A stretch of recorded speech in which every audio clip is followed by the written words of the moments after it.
जब पृथ्वी पर सब कुछ ठीक ठाक चल रहा था, तब किसी ने भी ये नहीं सोचा था कि अगले ही पल उनकी जिंदगी में ऐसा वक्त आने वाला है कि इंसानों की खुद की आवाज ही इनकी दुश्मन बन जाएगी। तो आइए देखते हैं कि पृथ्वी पर ऐसा क्या हुआ जिससे लोगों के पास जुबान होते हुए भी गूंगे बन जाते हैं।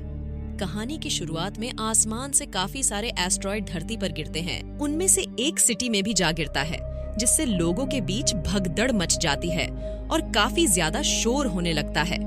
उसी वक्त काफी सारे भयानक क्रीचर इंसानों पर हमला कर देते हैं जो एस्ट्रॉयड के साथ धरती पर आ गए थे, और देखते ही देखते पूरा सिटी कब्रिस्तान बन जाता है। और वही लोग बचे थे जिन्होंने अपने जुबान पर ताला लगा लिया था, क्योंकि उनकी सुनने की क्षमता आम लोगों से बहुत ज्यादा होती है। इस घटना के 3 महीने बाद भयानक दृश्य दिखाया जाता है कि अब पृथ्वी पर इंसानों का राज्य नहीं, बल्कि उन मॉन्स्टर का राज है। इंसानों की ओर से अगर किसी ने छू से चाह भी की तो ये उनको उनके बिल में घुस के खत्म कर देते हैं, और जो लोग बचे थे वो अब शब्दों का इस्तेमाल नहीं करते, बल्कि साइन लैंग्वेज का यूज करते हैं बात करने के लिए, यानी कि इशारे में ही इनकी सारी बातें होती है। अगर इन्होंने जरा सभी आवाज किया तो अगले ही पल इनकी मौत पक्की।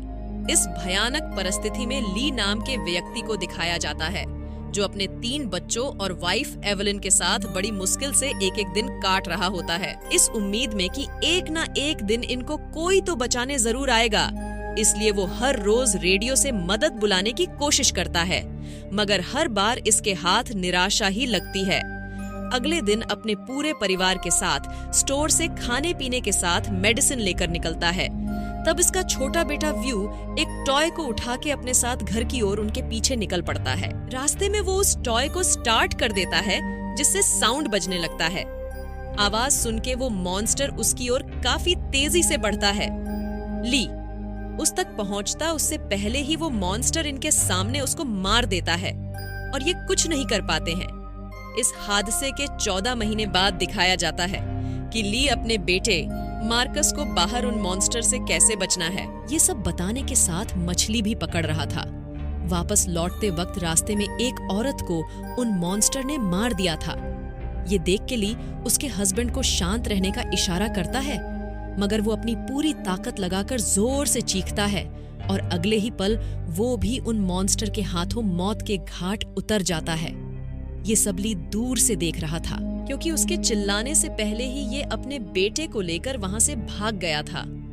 इन दोनों को रास्ते में ही रात हो जाती है। घर पहुंचकर देखते हैं कि घर के चारों ओर रेड लाइट ऑन है।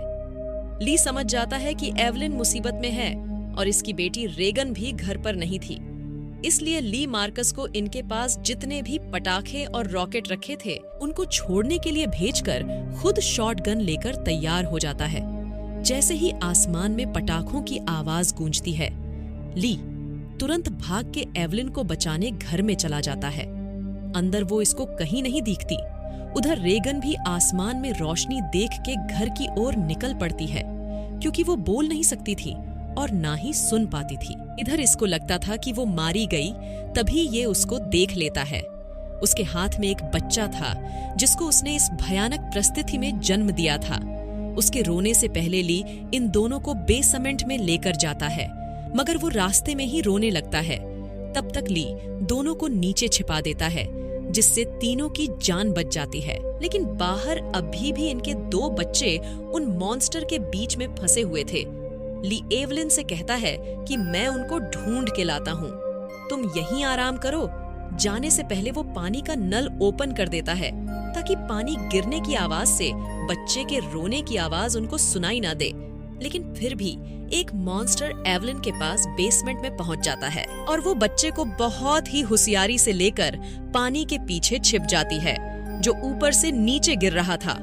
उधर रेगन और मार्कस अपनी जान बचाने के लिए एक कार में छुपे हुए थे। तभी ली के ऊपर वो मॉन्स्टर हमला कर देता है। ये देखकर मार्कस जोर से चीखता है, और अब वो मॉन्स्टर ली को छोड़ के इनके कार पर हमला कर देता है। उनकी जान बचाने के लिए ली खुद को सैक्रिफाइस कर देता है। ये दोनों कार लेकर घर पहुंच जाते हैं। एवलिन भी समझ जाती है कि ली अब नहीं रहा। वो मॉन्स्टर इन पर फिर से हमला करते। उससे पहले ही वो दोनों को लेकर बेसमेंट में चली जाती है। वहाँ पर रेगन देखती है कि उसके डैड ने उसके लिए काफी सारी ईयर मशीन बना रखी थी, जो उन मॉन्स्टर के संपर्क में आते ही ऐसी वॉइस जनरेट करती थी जिससे वो सहन नहीं कर पाते। दरअसल उसी ईयर मशीन की वजह से रेगन की 2 बार जान बची थी, लेकिन तीसरी बार इसने उसको बंद कर दिया था, जिस वजह से इनके डैड मारे गए थे। लेकिन इस बार वो पिछली बार की तरह गलती नहीं करती जब वो मॉन्स्टर इनके पास आता है। तब रेगन उस ईयर मशीन को ऑन कर देती है। उससे निकलने वाली फ्रीक्वेंसी को वो भी बर्दाश्त नहीं कर पाती और मॉन्स्टर से भी वो सहन नहीं होता, जिससे वहीं पर गिर जाता है।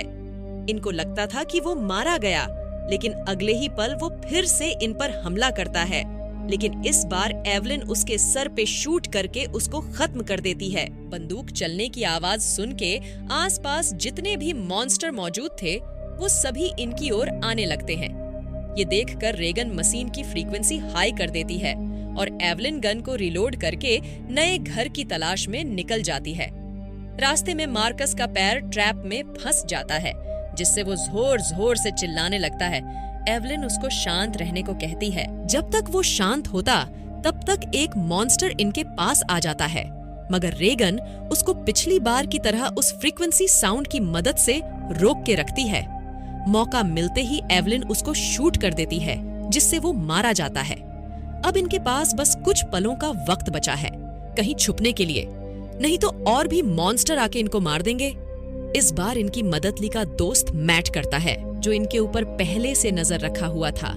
ये चारों काफी मुश्किल से उससे अपनी जान बचाकर बंकर में चले जाते हैं। तब मैट एवलिन से सुबह यहाँ से चले जाने को कहता है, मगर जब उसको पता चलता है कि इसके पास एक छोटी बच्ची है तो वो इनको यहीं पर रहने देता है। बातों ही बातों में एवलिन को पता चलता है कि इसके पूरे परिवार को मॉन्स्टर ने पहले ही दिन मार दिया था। तब से लेकर आज तक वो इसी बंकर में छुपकर है। उधर मार्कस ने जो हेडफोन लगाया था उसमें सॉन्ग प्ले होने लगता है। इसका मतलब है कि अभी कुछ लोग बचे हैं जो मदद के लिए रेडियो पर सॉन्ग प्ले कर रहे हैं। मैट बताता है कि ये गाना पिछले 4 महीनों से लगातार बज रहा है।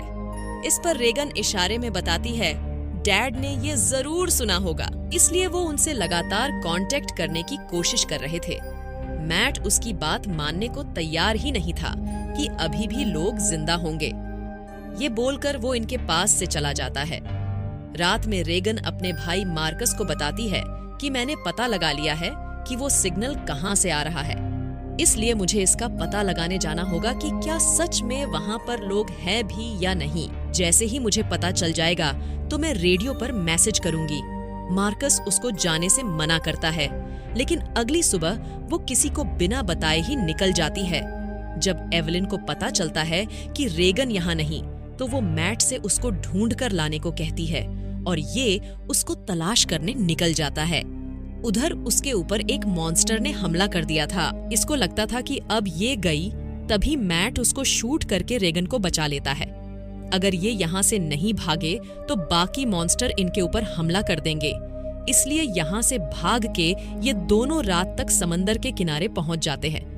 लेकिन इनके ऊपर दूसरे लोग हमला करके इनको बंदी बना के वो रेगन को अपने साथ लेके जाने लगते हैं। दरअसल वो सिग्नल दूसरे आइलैंड से आ रहा था। वहां तक जाने के लिए इनको बोट की जरूरत थी, इसलिए ये यहाँ पर आए थे। मगर अब ये दोनों एक नई मुसीबत में फंस चुके हैं। तब मैट उसको इशारे में डाइव करने को कहता है। जैसे ही वो पानी में कूदती है, ये उसको पकड़ के चाकू मार देता है, जिससे वो जोर से चीखता है। उसकी आवाज से आसपास के मॉन्स्टर उस पर हमला करके उसको खत्म करके मैट के पीछे पड़ जाते हैं, जो पानी में था। लेकिन वो मॉन्स्टर तैर नहीं पाते, जिससे इसकी जान बच जाती है। तभी रेगन उसको बोट पर खींच लेती है और अब उस आइलैंड पे जाने के लिए ये निकल पड़ते हैं। इधर एवलिन जब बंकर में वापस जाती है, तभी उसको कुछ गिरने की आवाजें सुनाई देती है। दरअसल वो दिन में ही मार्कस को उसकी सिस्टर के पास छोड़कर जरूरत की चीजें लाने बाहर चली गई थी। उसके जाने के बाद मार्कस भी बाहर निकल के कुछ तलाश करने लगता है। उसी वक्त मैट की वाइफ की लाश उसको दिखती है, जिससे वो डर जाता है और पास में रखी हुई चीजें उससे टकरा के गिर जाती है। गिरने की आवाज सुन के मॉन्स्टर इसके पास पहुंच जाते हैं। मगर उससे पहले ही वो बंकर के अंदर पहुंच के उसको बंद कर लेता है। मगर वो बाहर से लॉक हो जाता है, जिससे उसको ऑक्सीजन नहीं मिल पाता और दोनों का दम घुटने लगता है। इसी वक्त एवलिन बाहर थी, जो आवाज सुनकर भागकर अंदर आती है। तभी वो मॉन्स्टर इसके सामने आ जाता है, मगर ये बहुत ही चालाकी से उससे बच के बंकर में जाके अपने दोनों बच्चों को बचा लेती है। उधर मैट और रेगन उस आइलैंड पर पहुंच गए थे। उनमें से एक मैट से बताता है कि वो भी यहाँ पर कितनी मुश्किल से आए थे। इसके बाद मैट रेगन से सॉरी कहते हुए बताता है कि मुझे लगा था कि ये खुद खुशी है जो तुम करने जा रही हो, मगर मैं गलत था। सुबह जब वो बीच के किनारे पर ताजी हवा ले रहा था, उसी वक्त इसको चट्टान से कुछ टकराने की आवाज सुनाई देती है। जब ये पास से जाकर देखता है तो इसके पैरों तले जमीन खिसक जाती है, क्योंकि एक बोट उसी बंदरगाह से लहरों के सहारे इस आइलैंड तक पहुंच गई थी और उसमें एक मॉन्स्टर भी मौजूद था। ये सबको आगाह करता उससे पहले ही वो मॉन्स्टर लोगों को मारना शुरू कर देता है। मैट उस आदमी के साथ रेगन को कार में बैठा के यहाँ से पास के रेडियो स्टेशन पर जाने के लिए लेकर निकल पड़ते हैं। साथ ही वो जोर जोर से हॉर्न भी बजाते हैं ताकि उस मॉन्स्टर को ये अपने पीछे यहाँ से दूर ले जा सके, जिससे लोगों की जान बच जाए। और होता भी बिल्कुल ऐसा ही है, लेकिन वो आदमी मारा जाता है। ये दोनों उससे बचने के लिए अंदर चले जाते हैं, लेकिन वो भी इनका पीछा करते हुए अंदर पहुंच जाता है। उधर एवलिन बंकर से बाहर निकलती है अपने सामान को लेने के लिए। तभी वो मॉन्स्टर उसके ऊपर पीछे से हमला कर देता है।